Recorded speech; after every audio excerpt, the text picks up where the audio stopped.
Take your Bibles, please, and turn to John 18. John 18. We'll be there in a moment.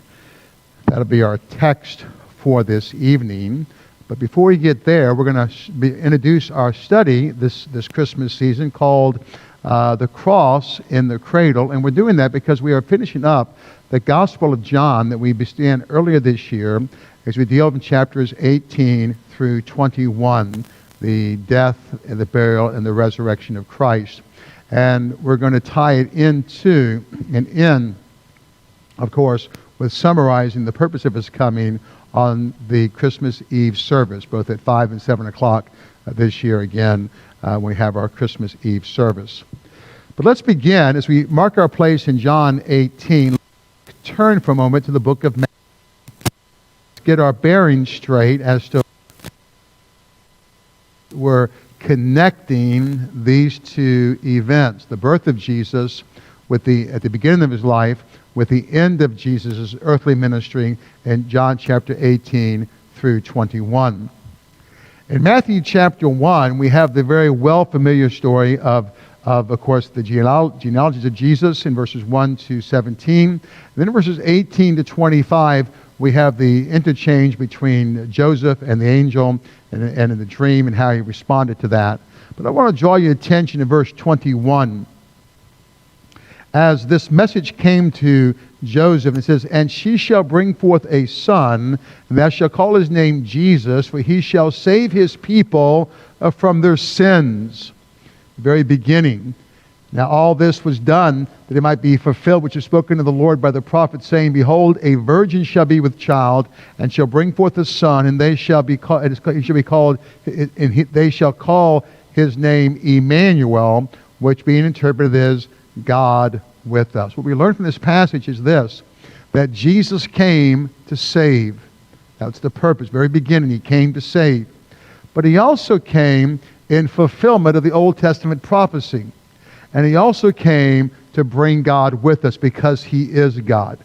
In chapter 2 of Matthew, you have the wise men coming, and they're inquiring of the Savior, the Messiah they're looking for. And in verse 3, "And Herod the king had heard these things. He was troubled, and all Jerusalem with him." Verse 4, "And when he had gathered all the chief priests and scribes of the people together, and he demanded of them where Christ should be born." Remember, Christ was not his last name, it's his title, where the Messiah should be born. And they said, "In Bethlehem of Judea, for thus is written by the prophets." You see, there was the religious leaders knew where the Messiah is going, but there was no evidence in chapter 2 that any of them went with the wise men. Because they believed it in theory, in theology, and expected in reality. And I was asked, the question was given to me about the answer on Wednesday night. I answered the Lord born this coming Wednesday night, why the Jews did not accept the Messiah when Christ came. But that's what happened here. Now let's go back to John chapter 18. Because now we're 33 years past the events, plus of the events of Matthew chapter 1 and chapter 2, and the coming of Christ. And we have here, at the beginning of the end of Christ's life, the denial of Christ. And we have this coming up here in this passage in chapter 18.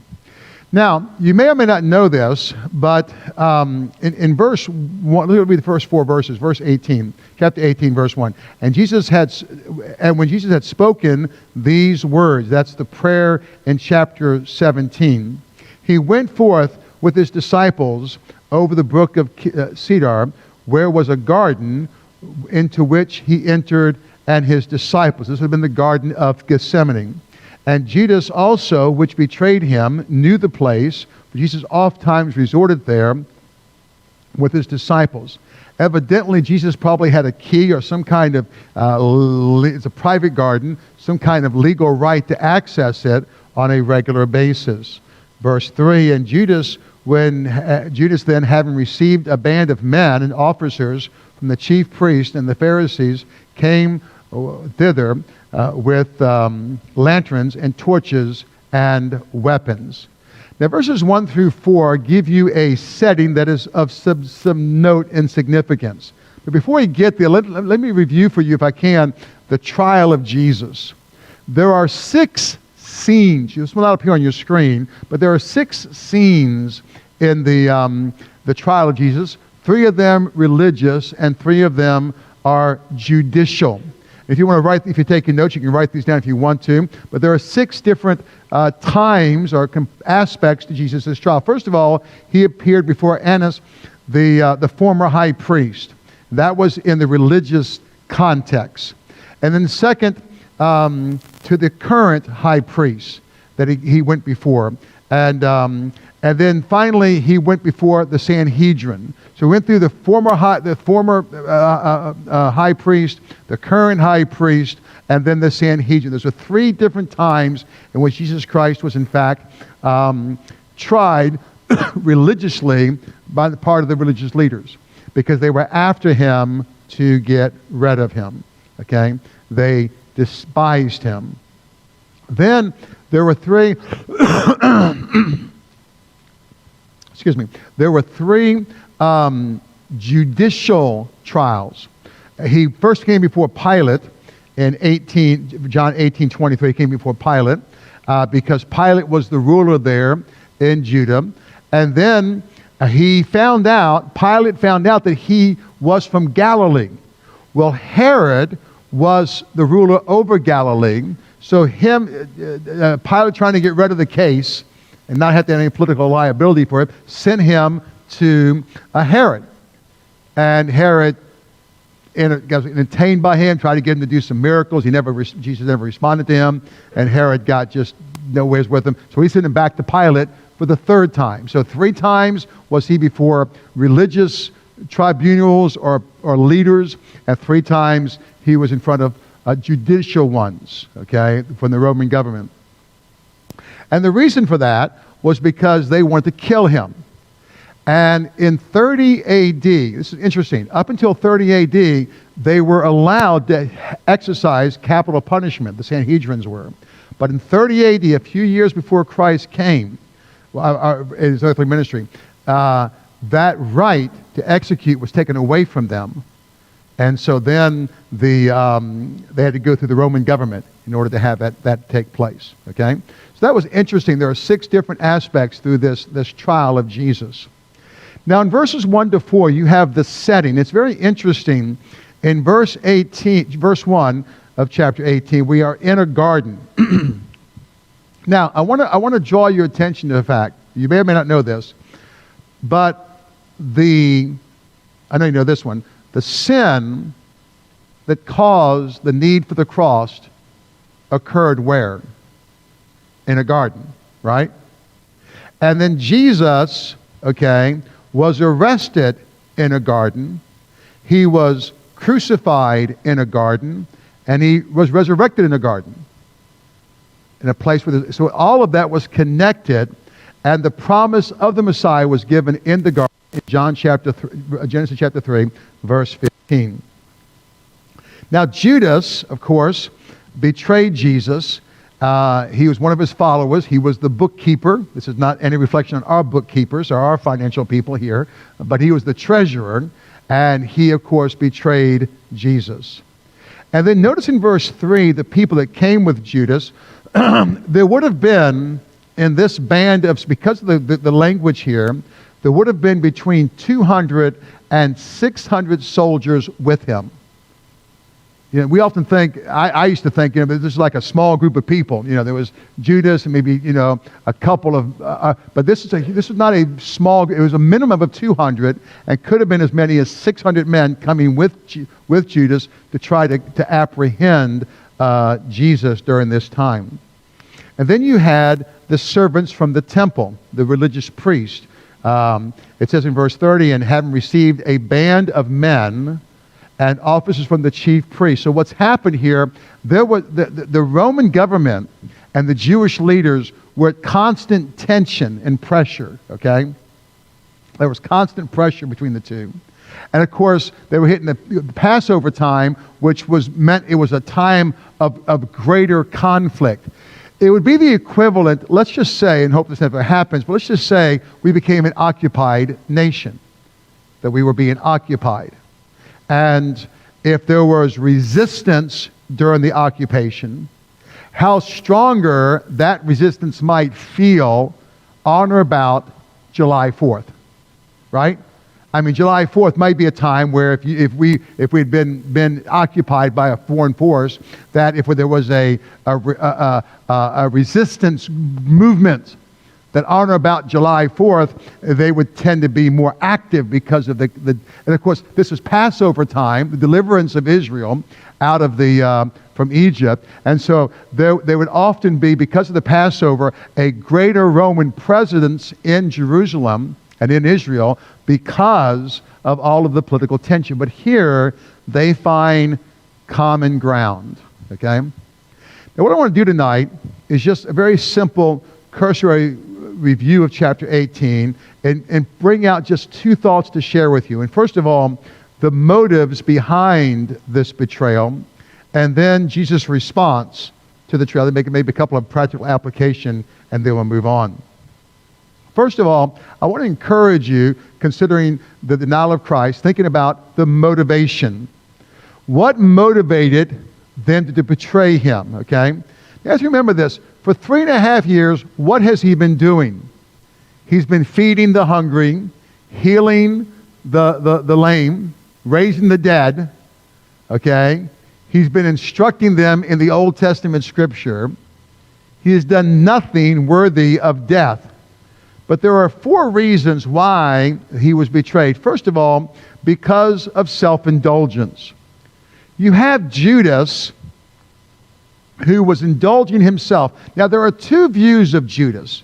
You may want to know this. There are 2 views of him, and either one of them is definitive and can be proven to be absolutely the ultimate view of him. One is he simply was a money grabber of a person. He had probably been skimming money off the pot for how long, we don't know, maybe, and he just wanted more money. That could be, that certainly was one of his motives, because he did get paid for the betrayal, okay? But the other theory about Judas was this, that he was indulging himself in thinking that he had to force Jesus' hand, and the betrayal was designed to force his hand. But either way, there is selfish indulgence in what he did. He betrayed him because of his selfishness. In verse 3, and Judas, having received the band of men and officers, cometh with lanterns and torches and weapons. So this man is leading this betrayal, this denial of Christ, for his own selfish ends. Now, what's the application for you and I? We have to be careful, do we not? That we don't start turning on Jesus in order to fulfill our selfish indulgences, where we decide to say, well, I'm going to turn my back on him in this area so I can fulfill my own desire. The second reason was self-preservation. It's interesting how the chapter lays out. In chapter 18, verses 1 through 11, you have them coming to arrest Jesus successfully. And then you have him appear before Annas, the former high priest. And then you have, in verses 15 through 18, the denial of Peter. That's the first time he denies Jesus here. But then it doesn't complete the narrative of the denial. It changes locations. And in verse 19, and the high priest then asked Jesus of his disciples and his doctrine. This would have been the current high priest that was occupying the office during this time period. And then in verse 25, down to verse 27, it goes back to the denial of Peter. So let's just look at his denial here to see the self-preservation. Look at verse 15. And Simon Peter followed Jesus, and so did another disciple. That disciple was known unto the high priest, and went in with Jesus under the palace to the high priest. Now, it is theorized with no clarity, but it's theorized here that the other disciple, the unnamed one, would have been John. And the reason for that is because of John's mother's relationship to Mary, and then thus by her relationship also to Zechariah and Elizabeth and the priestly order. And so he probably would be able to figure out a way to get him into the activity because of that relation. We don't know that's the case, but it very well could have been John that got him in the door. And the word followed means that it wasn't that they went down 3 blocks, went over. They ascertained through whatever means we're not sure of where he was being kept, and he went there. Verse 16, and Peter stood at the door without. Then went out that other disciple, which was known unto the high priest, and spake unto her that kept the door, and brought in Peter. So what's happening is Peter is going with his disciples. He has connections, which is why they think it was John. He goes in, he makes the connection, he comes out, he gets Peter, he brings him in to the court. Verse 17. Then saith the damsel that kept the door unto Peter, art not thou also one of his disciples? And he saith, I am not. Now in the Greek, that particular question is asked in a way that assumes the answer is no. This is going to be important in a moment. It assumes the answer is no. Verse 18, and the servants and officers stood there who had made the fire of coals. Now, why did they make the fire of coals? It was springtime. But remember that Jerusalem is numbers of hundreds of feet elevated above sea level. And so in the spring, it could be very cold at night. So they had this little fire going, for it was cold. And they warmed themselves, and Peter stood with them, warming himself. Let's drop down to verse 25. And Simon Peter stood and warmed himself, and they said therefore unto him, art not thou also one of his disciples? And he denied it and said, I am not. Again, this form of the question assumes the answer is no. But then one of the servants of the high priest, being his kinsman's, whose ear Peter cut off, said, did not I see thee in the garden with him? Now here, you notice that the implication of this question is, the answer is yes. Okay? Now notice the whole activity of cutting off the officer's ear, the soldier's ear, and the personal jeopardy that puts Peter in. And that's why in the other Gospels, when he responds the third time, he responds quite expressively and quite negatively and quite inappropriately. Why? Because here he is in mortal danger of being found out. Okay? And so what he's doing is he's preserving himself. He does not want to take the heat for identifying himself because it possibly, he sees what's happening to Jesus. He doesn't see Jesus performing some miracle. Remember, there was an earlier time in his ministry where they were coming to get him, and he walked right through them as if he wasn't even there. And he was not using any of his powers. He wasn't doing anything to stop it. He was allowing this to take place. And so Peter, to preserve himself. And then you have, of course, verse 27, Peter then denied again, immediately the cock crew. In other Gospels, there's more detail given, but the fact here is that he's denying for self-preservation. Okay? Now listen to me, okay? We have to be careful. Not only that we don't become self-indulgent, okay, like Judas did. And how did Judas work in... Remember, Judas saw him raise the dead.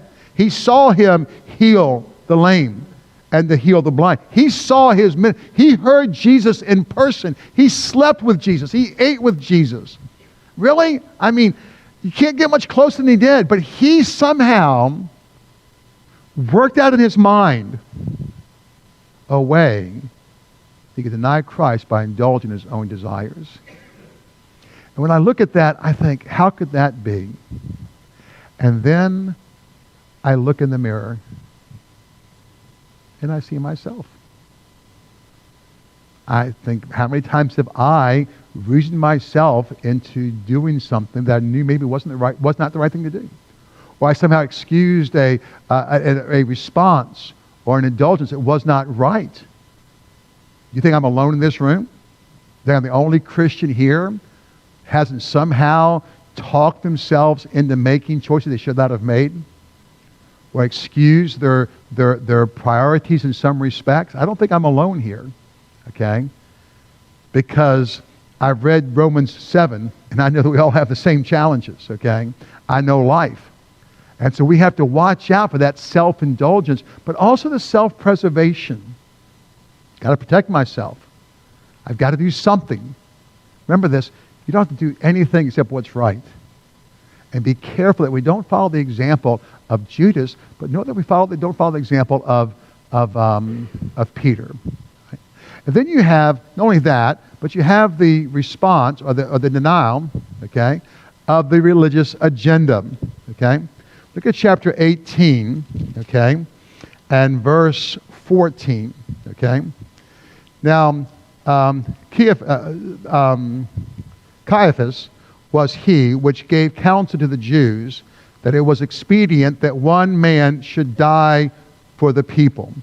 Now, if you're taking notes, write down this reference, John chapter 11, verses 49 to 50, where a good time before these events, the same person said, it's important that one die for the people. Now, he's not supposing here any reference to the vicarious death of Jesus Christ.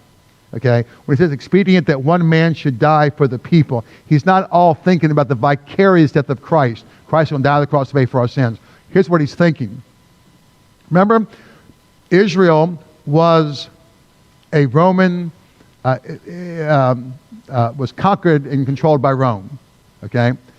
Now, Rome had a unique way of working. Unlike when Germany conquered Europe. She read one of the books I just finished, was that whole conquering Europe thing. And they came in and they took over, and they would have a puppet a government of local people, but they came in with great force and locked down and made their life just completely miserable, and so forth. And Rome could do that, but Rome's desire was to come in and conquer you and then allow you some autonomy as a people, and let you function as long as you obeyed the Roman laws and there was no sense of a revolt among you.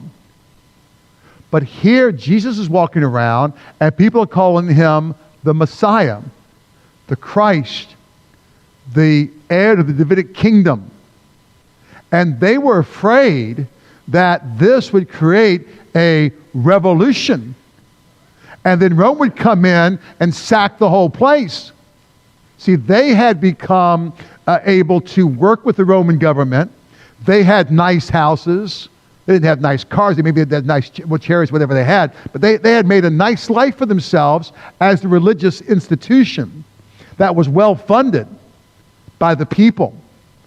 And they were afraid with this religious talk of the King of Kings and the King David's descendant coming and the Messiah coming, that the Roman government would come in and they would strip them of all of their position. They had a religious agenda. You know what motivates, why is it? Why is it tonight that you can barely find someone in a United Methodist Church, for example? Why you can hardly find someone that can understand and preach the Word? Why is a denomination that used to 100 years ago be made up of so many people who loved God in churches that were Bible-based? What happened? What happened to the Baptist associations and groups that used to be fundamental in Bible believing? What happened to them? You know what happened to them is they began to change out the Word of God for an agenda. Let me give you an example, a personal illustration. Karen and I graduated from high school. Well, she was graduating before me, but we graduated, and we went off to Tennessee Temple University in Chattanooga, Tennessee. It was a school associated with the Highland Park Baptist Church that was pastored by a man named Dr. Lee Roberson. Now, Dr. Lee Roberson used to be Southern Baptist. They broke off from that convention I think in the 40s or 50s, whatever, I think the 40s, because of doctrinal and for good reason. And so they became an independent Baptist church.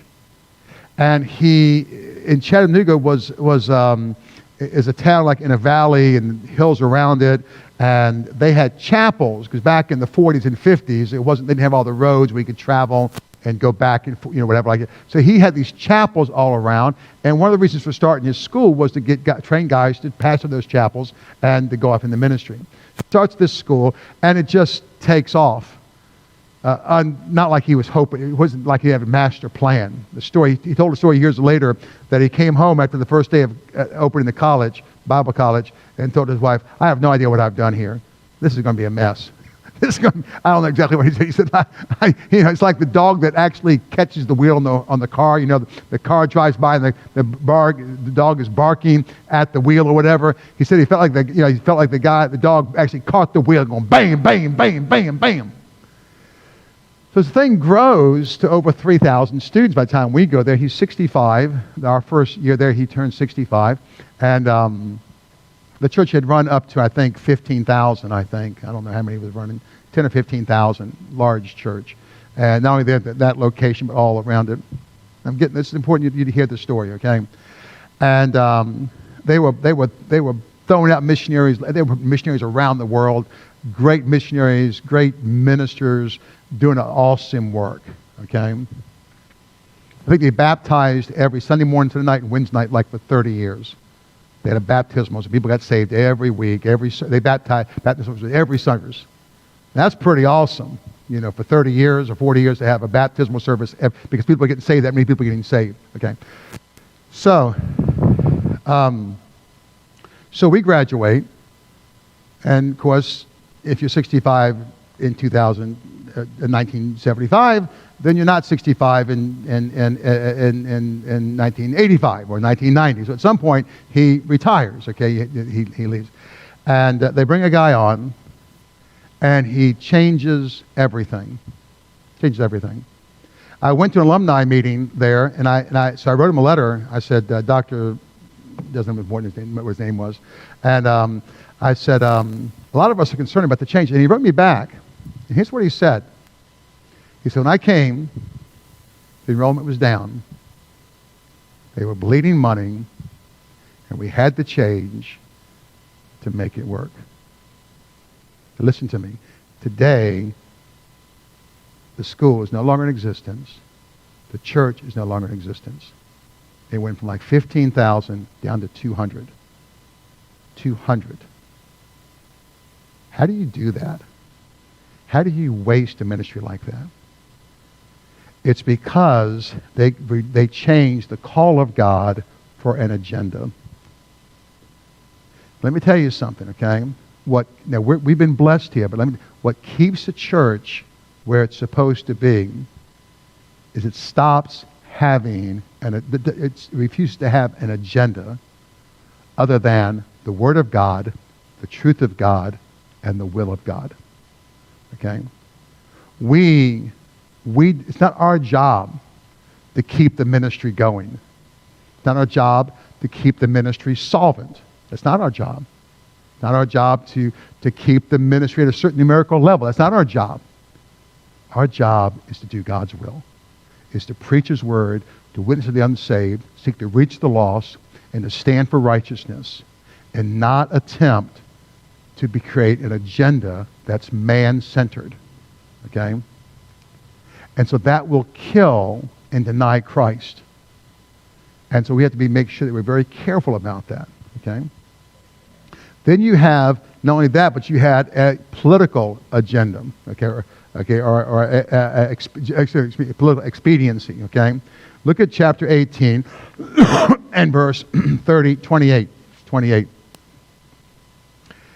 Then led they Jesus from Caiaphas unto the hall of judgment. And it was early, and they themselves went not into the judgment hall, lest they should be defiled, but they might eat the Passover. Notice their hypocrisy. They don't want to become ceremonially unclean for the Passover, but we're going to railroad this guy into execution and break our own laws and get this guy killed. But we want to be able to have Christmas dinner. Because that wasn't Christmas. We want to have Passover dinner. We want to be able to go to church and be religiously pure. Verse 29, and Pilate when he went out unto them and said, what accusations bring ye against this man? And they answered and said unto him, if he were not a malefactor, we would not have delivered him into thy hands. Now he's got to be guilty, right? He's been charged. How many times have you heard that? Particularly recently in certain areas, okay? Verse 31, then said Pilate unto them, take ye him and judge him according to your law. The Jews therefore said unto him, it is not lawful for us to put any man to death. Now a couple of years earlier they could have, but not now. We would, but we can't kill him. All right? That the saying of Jesus might be fulfilled, which he spoke, signifying what death he should die. Because the Jews would not have crucified him. They would have stoned him, but they would not have crucified him. Rome had to kill him because Rome was the only ones that would crucify him. And Pilate entered in the judgment hall again and called Jesus and said, art thou the King of the Jews? And Jesus answered him, saying, sayest thou these things of thyself, or do others tell thee? And Jesus is engaging him in conversation. And Pilate says, am I a Jew? Thy own nation and chief priest had delivered unto thee. What hast thou done? My kingdom, he says in verse 36, is not of this world. If my kingdom were of this world, then would my servants fight, that I should be delivered to the Jews. But now is my kingdom not of henceforth. And Pilate said, art thou the king then? And Jesus said, thou sayest, I am a king. This end was I born, and this cause came I into the world. I should be witness unto the truth. Everyone that is of the truth heareth my voice. And Pilate said to him, what is truth? And when he had said this, he went out again to the Jews and said to them, I find no fault in all. Now, but here's the and look at now. Here's the political expediency. Okay, but ye have a custom that I should release unto you one of these Passover. Will ye therefore that I release unto you the King of the Jews? He's trying to find. Pilate was a politician. Okay, so a politician is running their mouth. They're probably maybe not. They may not be telling the truth. I don't know all about that. But here he is actually trying to figure out a way to get out of it. Okay. So he's going to deny Christ by trying political expediency that will not work. Okay? That leads me just very quickly, just for a few moments, to Jesus' response. Okay? The response of Jesus. And there are 4 of them. He responded with acceptance, with honesty, with understanding, and with truth. In verse 11 of chapter 18, then said Jesus unto Peter, put up thy sword in the sheath. The cup which my Father hath given me, shall I not drink it? Now, if you ever wonder when he's praying in the garden, let this cup pass from me, what's he talking about? I think he defines it right here. He's talking about the arrest, the trial, the crucifixion.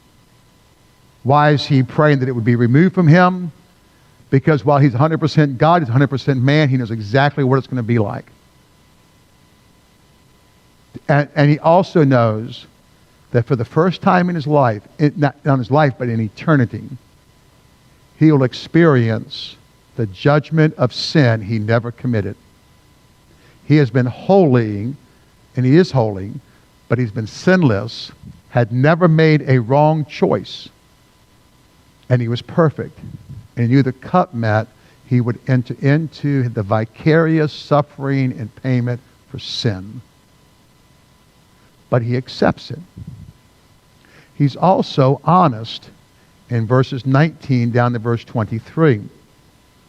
When he's approached by the priest, he says, I spoke, verse 20, I spoke openly to the world. I ever taught in the synagogue and in the temple, whether the Jews also resort, and in secret have I said nothing. I've been honest my whole life here. I don't have a hidden agenda. He responds in honesty. He also responded with understanding. In verse 32, okay, the saying that Jesus might fulfill, that the saying of Jesus might be fulfilled, which he spoke, signifying what death. You see, he understood that cross was coming. He understood what it meant. But he was also truthful in verses 36 and 37 in talking to Pilate. And so while those people around him were self-indulgent and self-preservation, the religious agenda, and political expediency, Jesus responded with acceptance, with honesty, with understanding, and with truth. Now here's the application I want to share with you, I want to challenge you about, and that is this. Two things. First of all, I want to encourage you to ask yourself the question, am I denying Christ in the choices I'm making, in what I am refusing to do? Am I denying him because I've reasoned myself out of what I know is right? I've talked myself into being comfortable with this decision. You know, this morning's message was a powerful truth. A powerful truth. But I can guarantee you, while many people were touched and their hearts were challenged and they got right with God this morning, no doubt there were some that heard the very same truth and responded and left just as carnal and self-centered as they arrived. Because in their mind, they're able to justify their choices. The Bible says the heart is exceedingly wicked. Who can know it? We can deceive ourselves. Let's be careful. Let's ask God to show us tonight, have I become faulty in my thinking and allowing things I should not be allowing? But second, let's follow Christ's response when people around us reject us for standing for what is right. You see, I want to encourage you, don't allow your fear of what people will say hinder you for standing for Christ. For example, are you afraid that if you take a stand and say, you know what, this is not the best thing for me, this is not the right thing for me, are you afraid of what might happen? You're afraid of who might walk out of your life. When I was in Bible college, one of my many career paths, because when I was in Bible college, I was taking a full load in school usually and working 40 to 60 hours a week to pay the bill to work my way through. So I just took a job, whatever I could get. So one time I worked at a place called Zayres Department Store. Anybody ever heard of a Zayres? Any old people? Yes. I don't know where they were from, but there was a Zayres. It was like, you had, years ago you had like Sears and Kmart, and then you had Roses. Well, Zayres was some downtown, I think down in the bottom. I don't know where they were, but it was what it was. But I worked there. And of all places, at the auto parts place, a department we had. I don't know why, it was just because I went to apply for the job for the janitor, and I had a shirt and tie on, and the manager was so impressed he gave me a decent job. So that was very nice of him. And but my manager in the department store, he comes to me and says, Tony, I need you to go next door. I need you to buy me some cigarettes. Here's the money. I said, well, I really do need this job because I'm going to Bible college, but I can't buy you cigarettes. I'll go buy some candy. I'll buy something else. I'm not going to buy you cigarettes. I don't buy cigarettes. Why? Because I'm a Christian. He said, well, you got to just, no, I can't. I can't. Not going to. Okay. I have had family members who've stopped coming to my house. Why? Because I won't let them bring their beer, their alcohol. Not going to have it. I can't have beer at my house. I can't have alcohol at my house. He said, well, you got to get along to get along. No, I don't have to get along. What I got to do what's right. If they're me in my house, we decided to serve the Lord. So thankfully, I didn't get fired or anything, but I didn't know what was going to happen. And you got to remember, the prices were astronomical back in the 70s. Our rent was $100 a month. It was astronomical. Gas was like 42 cents a gallon. It was just highway robbery. My college tuition every month was $300 a month. It was just expensive to live there. But you only made like $2 an hour, now down half an hour. But you know what? You got to take your stand. And I want to encourage you tonight. Some of you may be struggling. You're not quite sure. You ought not to be doing that. But if you change that, what will happen? Doesn't matter what happens. Do what's right and leave the consequences. Be accepting that whatever God wills for your life is God's will. Be honest. Be understanding that sometimes it's hard to serve God and you have to suffer the consequences for it. But stay with the truth and leave the consequences of your obedience to Him. And let's just end the year doing the right thing, okay?